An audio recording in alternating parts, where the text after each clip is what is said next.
KFAN welcomes some great shows to Mystic Lake Amphitheater. 311. Do that again. 311.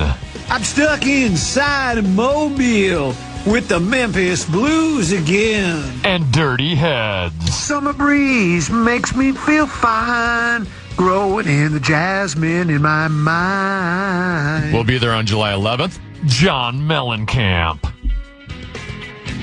Here comes my girl. Do, do, do, do. Here comes my girl. What song is that?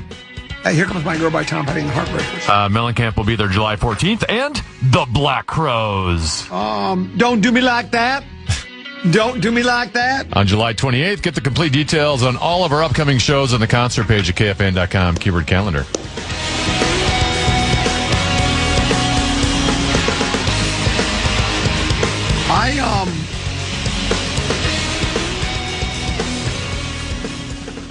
My oldest boy, Deuce, ran the Grandma's Marathon for the first time ever, Tennessee. It's his second full marathon. He ran it in a time of 3 hours, 7 minutes, and 19 seconds. He wanted to run a sub 3 hour marathon. He said he can find that 7 minutes somewhere next time. He finished 672nd out of 6,776 men. Now what do you think? What do you think of that? What do you think of Deuce now? Now what do you think of Deuce? It's impressive. That's what you said, because you're the only person I texted, because I know you know Deuce, and I know you're an athlete, and I knew you'd appreciate Deuce running a you've known Deuce since he was since what do you think of that? And he's a rube. So I was very that's impressive. I was very impressed with him. Yeah, he'd been training really hard for it. Running, I don't know, seemed like every day, but he would take a day off here or there, but running 8 miles, 10 miles, 15 miles. I think he ran upwards of 16 to 18 leading up to it. And so I'm pretty proud of him. So he did a great job. Good for him. Now that's the thing too with the marathon is you can't ever really run a marathon before you run the marathon to know if you can do it or not, right? Because you tire yourself out. Yeah. And so you can't. It's not like these baseball players that can simulate games before they go out and play a game. Correct. It's really difficult to do. And now he's caught. I mentioned this already. He's caught World Cup fever. He's got permission from the boss to work remotely on Thursday. He already works remotely on Friday. He's driving down to Kansas City, and he's going to watch Tunisia take on the Netherlands. You've got to be kidding me. Because he loves soccer, and he wants to attend a World Cup soccer game because he says, I might not ever get another chance. Yeah. Well, did I tell you we purchased soccer tickets when the Olympics are here? No. Yeah. We, my wife was, in the queue for buying, Summer Olympic events. She was so far in the back that by the time she got in there was basically only 2 events you could do. Right. And one was soccer, I think, somewhere in like Tennessee or Kentucky. Okay. And we'll have no idea who's going to be playing. It could be just, 2 scrub teams, but it was our a chance to watch Olympics, and it was soccer and some other event that was like, we're not. Maybe it was like handball or something. We could have chosen between those 2. No, I would have taken, I think I'd have taken soccer over handball. But that's what we were down to. Right. Well, Deuce, he says Netherlands is a pretty good club. Yes. But he doesn't think Tunisia's got a lot to offer. So you're going to cheer for Tunisia, though. You got to cheer for the underdog, right? He said he was going to. I don't know if he knows their country's national anthem or not, but I think he will definitely be pulling for Tunisia. Because Leo's been wanting to watch a lot of the World Cup as well at home. Yeah, and then he'll always mention, who are you cheering for? I'm like, well, whatever team is the underdog, that's who I'm going to root for. I think I think most people do that. I think it's amazing, too, that the Netherlands is as good as they are wearing those wooden clogs, because you saw that coming. I think I've used that before. That's really not that funny, is it? It's really not, but I thought I'd do it anyway. That's not bad. And I've only heard that a time or two, so it's a relatively new joke. This is Dateline, Guadalajara, Mexico. Headline, goals are being scored at a record pace at the World Cup. The ball is one reason for the surge. Come on. Here's what it says. Ball corked. The tournament has been one of the highest scoring in history so far and produced nearly 25% more scoring than the same span of games in the previous World Cup. One reason for the increase in scoring might be the ball that FIFA is using for this tournament. FIFA says the ball has been designed with deep seams to produce optimal in-flight stability. And players and coaches say it has been rocketing toward goalkeepers at a high velocity. There is also added grip to help striking and dribbling in wet or humid conditions. Austria coach Rolf Rangnick said, "This ball is as fast as a cannonball. I think today, in the last couple of days, you saw if you kick the ball in the right position, it's extremely difficult to save." Another reason might be, it says the games are also running longer because of increased stoppage time related to hydration breaks that are new for this tournament, allowing more scoring opportunities. And the tournament has a bigger talent gap because of the expanded 48-team field that debuted this year. Colombia coach Nestor Lorenzo said he was not surprised by the number of goals considering the talent of the players at the World Cup. He also said the attackers are more protected by officials than they used to be. He says they didn't have this protection some 20, 30 years ago when they were hit a lot more, when a rough play was a lot more common. Today, any team that defends well and uses counterattacks and tries to play can manage to do well. 121 goals in the first 40 games of the tournament. And I don't know, they say it's due to the soccer ball with the deeper seams. I'll take their word for it. You know how they do it in golf. I mean, you look back in the history of the golf ball, they used to have featheries in gutta perches. And now they've got the technology with golf balls now is astonishing. It's probably too strong of a word, but it's come a long way. And so part of the reason you get the ball further is golf clubs, but it's also the golf balls as well. But what I will say, Teneby, is I don't know if this is by circumstance or by design, and I would say by design, right? Mm-hmm. Because one of the complaints about soccer, I think, for people is there's not enough scoring. You'll have 0-0 games. At the end of a game, no one will have scored. Yeah. And there might not even be that many shots on goal. Or the game might be 1-0 or the dreaded draw. In soccer, they still allow a draw, I guess, until you get to a championship game. Then you got to do it. You got to do an OT, and then you have to do a shootout or a kick out, whatever they call it.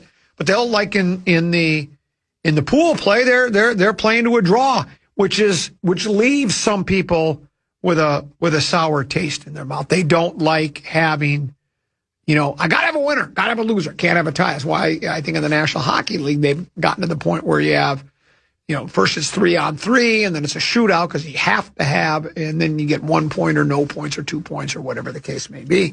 But I remember someone explained to me once, like, let's say there's a 3-2 soccer game. That's like a 21-14 football game. Well, it is, because a 21-14 football game is basically 5 scores. A 3-2 game in soccer is 5 scores. It's just football sounds like there's more points scored because what if they said if you score a goal in soccer, it's worth 6 points? Well, then a 3-2 game would be 18-12. High scoring game today in soccer. So if you look at it that way, I'm trying to defend soccer is really what I'm trying to do. I don't mind a low. The action within those scores is a little different too, but yeah. Yeah. If you call 3 yards and then in a cloud of dust, action, or a quarterback throwing a terrible pass for an incompletion, I mean, that is action, but is it really good action? With the soccer,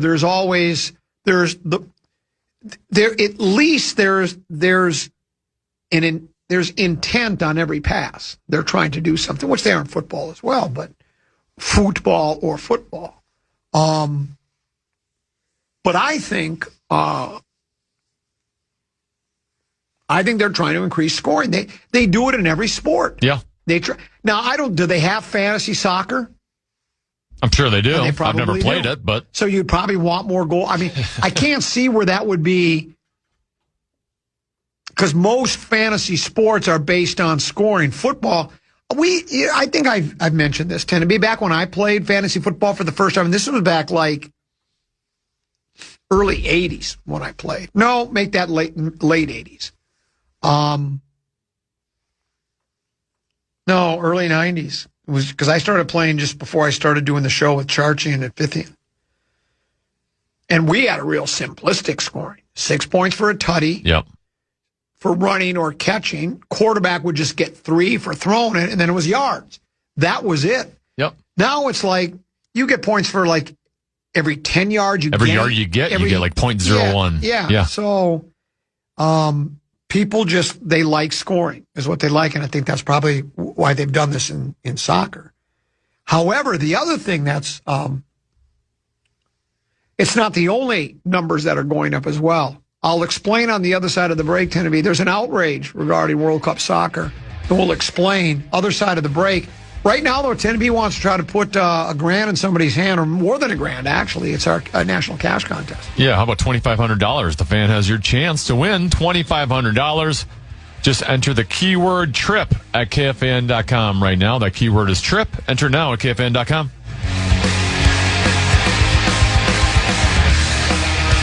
The Common Man. He's sort of just a sensitive guy in general, and by sensitive, I mean jerkwater. He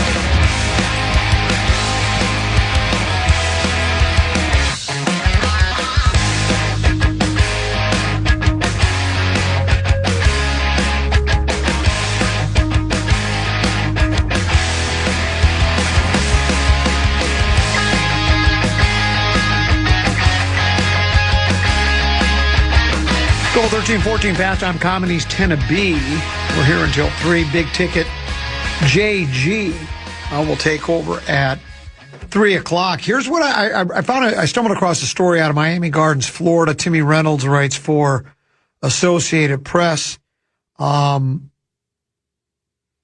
about how World Cup tickets are expensive, as are flights to North America. Hotel rooms in many places are expensive. And then there's the concession prices at World Cup soccer tend to be. $75 caviar top tray of tater tots and a $40 empanada weighing in at 5 pounds. Ribeye tacos for $8 in Guadalajara, Mexico. Something called a Twinkie cheeseburger that has nothing to do with the dessert. That's $22 in Los Angeles. I would eat that. Prices in many cases aren't all that different from what U.S. fans would experience on NFL Sundays or college football Saturdays. But some international fans aren't used to such pricing or calling foul, especially over beer prices that can top $20. Thomas Schuler, an engineer from Germany in Toronto, to watch his national team play over the weekend, said it's unfair. It's not right. It's wrong.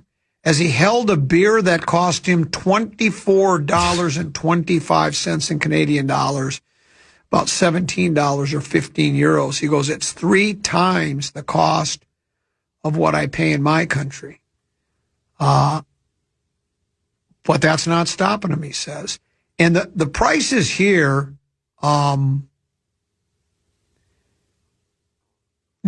Arbiter, a fan from Austria, she waited for a hot dog, chips, and soda combo.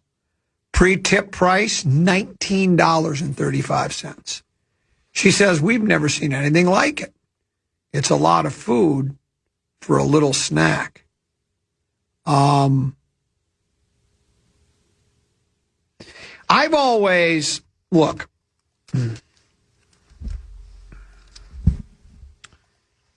because concession price, as Reynolds mentioned in this piece, Teneby, you go to a football game on a Sunday, Vikings game, any stadium in the country, you go to basketball games, hockey, regardless of the sport, it's expensive to eat. It'll cost you a small fortune.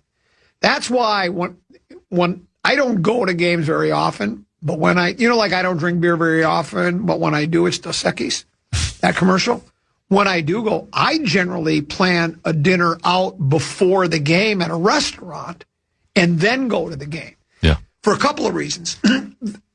The cost of it depends if you're talking about Rosen kind of eating, that's going to be really expensive, right? But I'm talking about just going to a decent burger place, right? Burger and fries. And burger and fries, maybe split a cheese curd with somebody.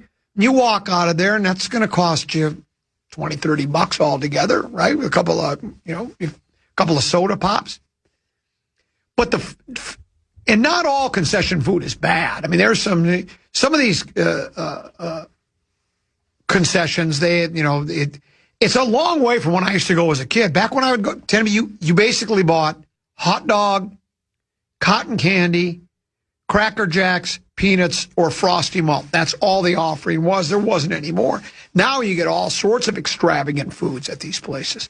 But I still look at it. I'd rather sit down at a nice dinner, be handed a menu, have something to eat in that atmosphere with a table and such like that, and spend my $50 than go to a game and get hot dog or a bratwurst, popcorn, maybe a peanuts and a couple of beers. And that's going to be $50 or $60 minimum. And then you got to balance it as you're sitting on in the stands. And it just makes more sense to go to eat out at a restaurant. Agreed or disagree? No, I mean, concession prices are astronomical. They seem to keep getting, unless you're at Augusta, where they've actually, or the Atlanta Falcons games, apparently, where they keep them reasonable. The prices are outrageous. And it's one of those things where, the other thing is they won't let you bring any food in. And though apparently when I had Bonus on yesterday, he said that they will still allow you at Target Field to bring in your own food, which I didn't even realize. If you want to just go across the street to a Jimmy John's and walk right in with your sub, you can. But yeah, with ticket prices, both for concerts and sporting events, all the concession prices, they've got us over a barrel. And that's why you it's better to go out eat out at a restaurant. I just think you're better off going to a restaurant before the game. And I'm actually still amazed that these places are still filling up as much as from a seating capacity standpoint these days, because the prices of tickets have gotten so ridiculously expensive, and because did you even mention parking? Right? You want to go park to a Vikings game? It's ridiculous. I mean, you want to take a family of 4 to go to any sporting event now, it's hundreds and hundreds of dollars.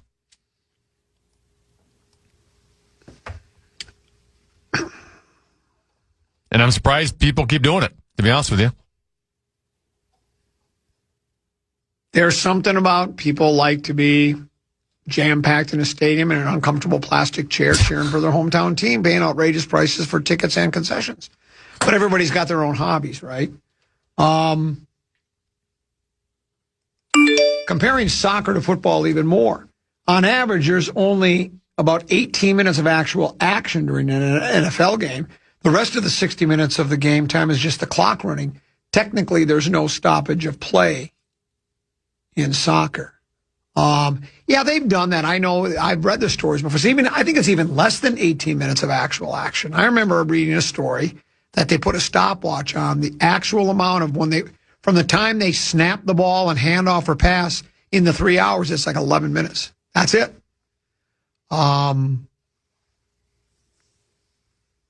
So yeah, in a soccer game, there's the constant.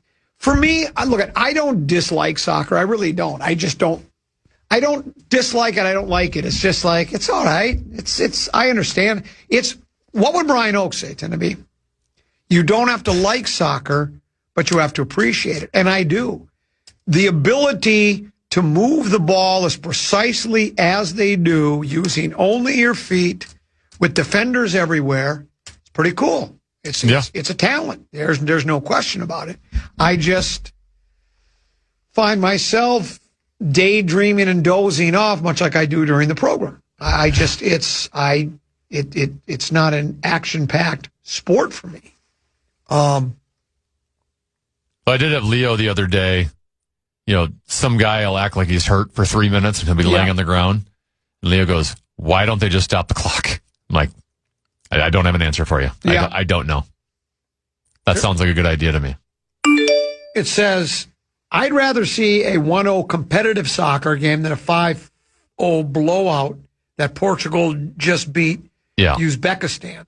People love the greats, though, and love seeing the Ronaldos and Messis fill up the stat sheet. Not me and the common man.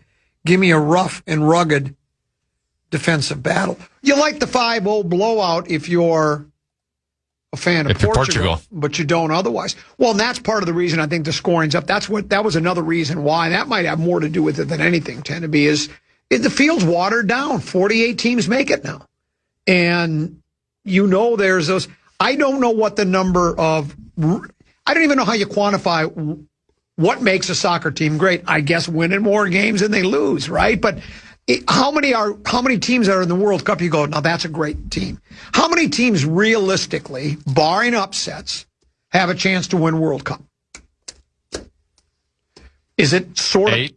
Yeah, sort of kind of the same in the NCAA basketball, right? How many realistically have a chance to win the NCAA tournament? You don't get many. We love our little one shining moment stuff. I don't know. What's the lowest seed to ever win an NCAA tournament? Has a double-digit seed ever won it? If it has, I bet it's only been once or twice. It's usually a 1 seed, a 3 seed, a 2 seed. So you're not going to see many upsets there either. At the end of the day, the cream rises to the top. NCAA football. They have it at 12 teams now. They're talking about expanding it more. As of now, those 12 teams, there's only 3 or 4 that have a chance to win the national championship realistically, right? Team could go on a run and pull a couple of upsets off, but... See, for me, when watching soccer, and I would even say this about watching hockey, it's not about the amount of goals that are scored. It's about the amount of scoring chances there are, right? Like, I can watch a 1-0 soccer game if it's, a chance here, just missed there, just had a chance there. If it's just 11 guys standing back just in a shell, and the other team's just passing the ball around the perimeter the whole time, that's not exciting to me. Correct. Same thing with hockey. I can watch a 1-0 hockey game over a 5-4 hockey game if it's chances here, 2-on-1 here, goalie makes spectacular save, 3 rebound opportunities. Then that's fun to watch. Correct. You and I are on the same page there. Take our final break. Got more controversial Vikings news coming your way on the other side of this break here on the Continent program on the Fan. Will Common become a champion for the first time? Will the Broad Squad go back-to-back? Find out Friday at 1.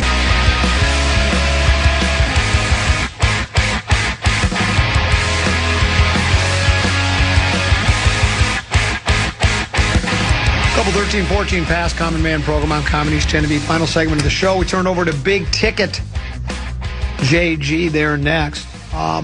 We were talking last week about this Brendan Sorsby character. Brendan Sorsby. He's sort of like Max Brosmer. Brendan Sorsby, Max Brosmer. Apparently likes to lay his money down on sporting events. When he played for Indiana, he bet on his own team. He was NCAA, they banned him, said you can't play football anymore. Then some judge in Texas said guilty in a make-believe trial, slapped the sheriff on the back with a smile and said, supper's waiting at home and I got to get to it. And he said some kind of injunction and said, well, the poor Sorsby kid, if you don't allow him to play, well, how can he show what he's worth for the National Football League? It'll hurt his career. He probably should have thought of that before he was betting on games. There has to be consequences, yes. I think, for your. I mean, and they know the rules. It's not like I didn't know you couldn't bet on games. Really, that's news to me. He knew that. He's betting on his own team. So then, there was so much heat from public opinion, rest of the teams in the conference. That Texas Tech said, well, we're not going to let him play. We decided, at first they were all for it, because the kid's a pretty good player. And I think Texas Tech is highly regarded in football nowadays, right? I think they're a pretty good club. This kid was supposed to help them maybe possibly vie for a national championship, certainly a conference title. So then he says, I'm out. Because he's not going to play. He was hoping to enter the supplemental draft. But apparently the NFL is not going to do a supplemental draft this year. No. They don't even need to do it. They don't even do it every year. It's kind of hardship cases. If there's enough of the, I don't know enough about. I don't have a real grasp on the history of the supplemental draft. How often they do them. How often they've happened. I mean, they can do them every year, but I think there's sometimes a year, 2, 3, 4 years go by without it. And then I don't know if it's we got to have more than one guy. But I think they'll do it if it's just one player. But they don't want to do it with Sorsby because I think the NFL also wants to make a stand and say, yeah, we don't want gamblers in our league either. So or at the very least, he should be punished. Right. And so I think so. But then now that doesn't, I don't think, prohibit him from entering the 2027 NFL draft. No, he should be able to enter that draft. So he should but he'll be going a year without playing. Exactly. And it's going to vastly affect his draft stock. Absolutely. But I think the NFL is doing it because, and I don't blame them. I'm not trying to say they shouldn't do that they're trying to, that they're trying to make themselves look better. Say, wait, we've taken a stand on gambling. We won't, which is in a way kind of, would you say it's disingenuous? Because don't all of these leagues have ties with there's DraftKings and what else is there? There's 2 or 3 other ones, aren't there? Oh, yeah. I mean, it's all over the place. Yeah, and I think there are partnerships now between these leagues and the gambling. Now, that's different from the general public betting on sporting events than it is one of the participants betting. Yeah, on that's games. the difference. It's not a is it distinction without a difference or difference without a distinction? Whichever order it comes in, there is a difference there. And so, there's no guarantee he would even have been selected in the supplemental draft, but my guess is somebody would have taken a flyer on him. Is highly coveted, highly regarded quarterbacks are at a premium right now, right? And, I don't think he was, put it this way, Tenby, had he been in the draft where we got McCarthy, and who else went in that one? McDaniels, Caleb, Drake May, Bo Nix, Michael Penix. So 6 guys went in the first 10 picks. Had he been eligible for the draft that year, where he is right now, forget the gambling stuff, would he have been first round pick, do you think? Top 10, 12? Would that was considered a good quarterback year. Yeah. Is he considered as good enough to be one? Is he on that level, do you think? Because I get mixed reviews on him. I think there are people that think he's got all sorts of talent, and others think he's just okay. So, but my guess is he would have gotten an opportunity to. I think if he would have been in the supplemental draft, I think somebody would have. I think somebody would have drafted him. He would have been drafted. Yeah, I think someone would have. Now, how high, that's another question. But, yeah, someone would have given up a middle-round pick on him. List radio is what kind of radio tend to be? Lazy radio. Yeah. They do a CBS Sports did a list radio, or a list that fits in perfect with lazy radio. Ranking the NFL's biggest off-season losers. Number 5 would be the Falcons. Number 4, according to this list, is the Green Bay Packers. Packers are one of 6 NFL teams who made the playoffs each of the past 3 seasons. There are NFL franchises that have never made the playoffs in 3 straight seasons, but expectations in Green Bay are different. Green Bay lost its most reliable wideout in Romeo Doubs, linebacker Quay Walker, and left tackle Rasheed Walker in free agency. They also parted ways with cornerback Nate Hobbs, offensive lineman Eldon Jenkins, and traded pass rusher Rashawn Gary to the Dallas Cowboys and wide receiver Dontavian Wicks to the Eagles. As far as additions go, the headliners are veteran linebacker Zaire Franklin, defensive lineman Javon Hargrave, and South Carolina defensive back Brandon Siss. Then factor in the star pass rusher Micah Parsons is expected to start the season on the PUP list, and the Packers should be worried about star running back Josh Jacobs, who is facing domestic violence charges. It's basically saying Tennessee was a bad offseason for the Green Bay Packers, and it was. Well, I mean, did they ever win the offseason? It seems like, it's not like a free agency they ever make big moves. That's why the Micah Parsons one was so surprising, because those are such, other than Reggie White in the 90s, this is just a move Green Bay typically doesn't make. They don't spend a lot in free agency. They just draft and develop. There are no other NFC North teams on that list. I still don't know, and I don't think we will know about the Vikings offseason. Everybody wants to issue the grades, right? I get an A on their offseason moves, or C minus, or whatever the case may be. I think so much of it hinges on Kyler Murray. If he wins the starting job, which I think most people believe he will if he hasn't already. If he's brilliant, well, then it's a great offseason. If he's not, I don't know how much the other picks, the draft picks, or anybody they sign really make. I don't know if it'll make a hill of beans, right? It all kind of depends on their quarterback. That was the biggest move they made. Now, they didn't pay anything for him. $1.50 is all they have to give up for him. So, but yeah, the Packers could be in some trouble. And as we say, we like to say, indeed. Here's one comment. I love it that Deuce is going to KC for the World Cup game. He's living his life. I listen to the Morning Grump, and those bros spend way too much time not doing activities because of the drive, because of parking, and a general lack of interest in living a fun life outside of 5:30 to 9. It sounds accurate. Is that accurate? Yeah. It does seem like it's accurate, doesn't it? Power trip. They enjoy yoga pants and breasts, and they enjoy 5:30 to 9. My sister and her husband picked us up at the airport last night. I didn't want to, I don't want to call an Uber. I got so much luggage. I got a set of golf clubs. I overpack. Do you overpack or underpack? I overpack everywhere I go. I always bring back clothes I didn't wear. Because some things I can wear twice. Other things I just don't want to wear twice. I just don't. And then I worry about what if all of a sudden I have this spill at the restaurant? Well, that's out now, right? So I overpack. So they pick us up. It's awful nice of them, right?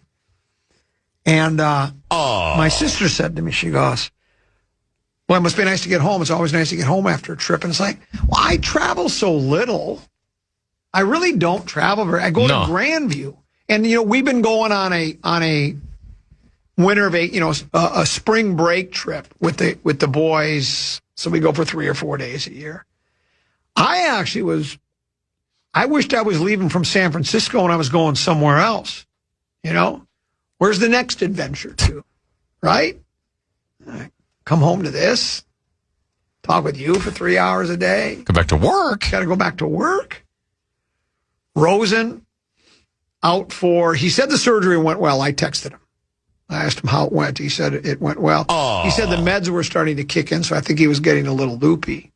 How could you tell? Your prediction is for sure this week. He's out all week, yeah. He'll milk the entire week. Yeah. And then I think he might even get into part of next week. Yeah. I think he wants to take another week off, but he might feel guilty because we're going to give him crap for it. Yeah. Well, it's probably killing him that he hasn't been able. He would love to have come in today and talked about.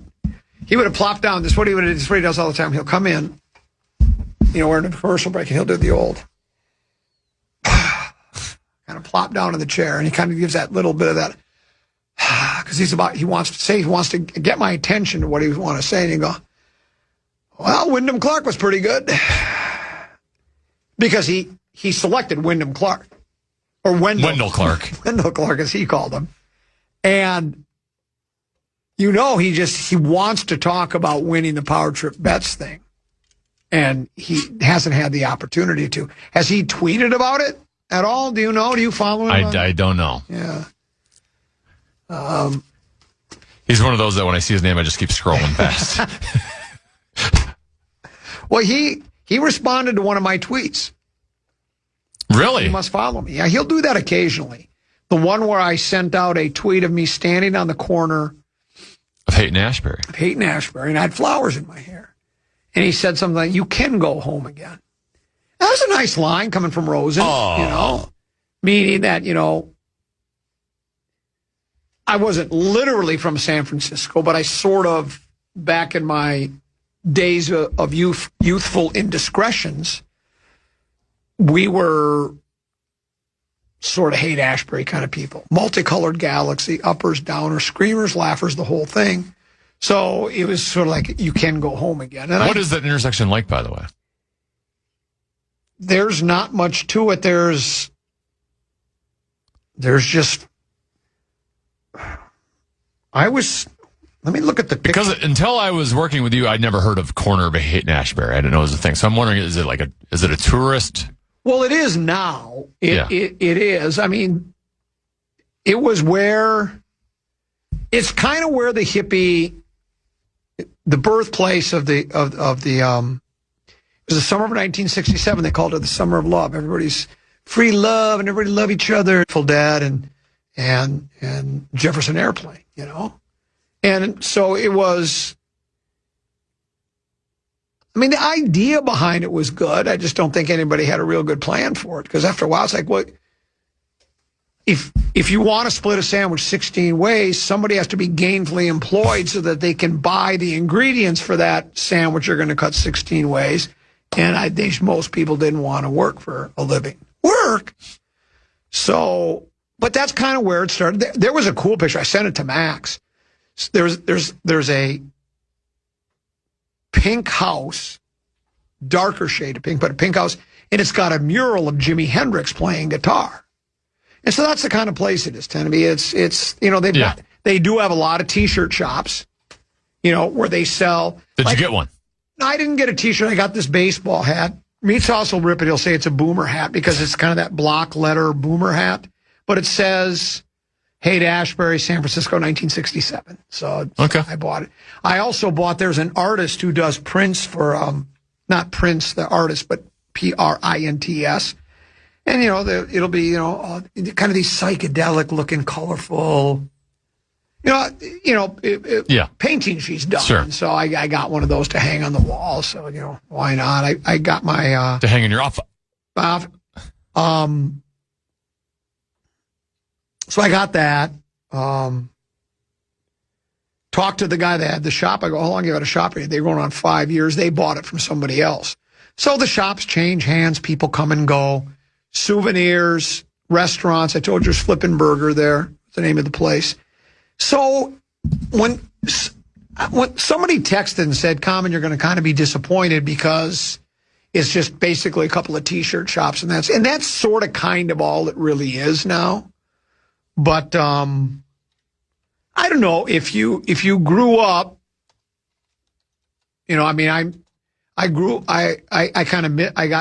I missed the hippie days. I got in on the kind of the tail end of it, but I still thought it was,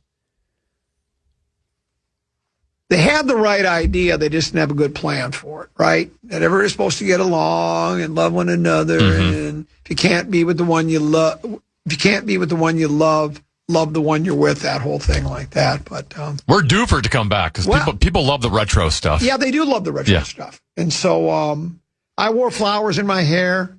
At first I was just going to pick flowers out of somebody's garden. And I thought, well, that's not right. That's against the flower power movement. Can't just steal from somebody. So I went down to, I think the place was called Gus's. I don't know. It was some market down there. And I bought a bouquet of flowers for $11.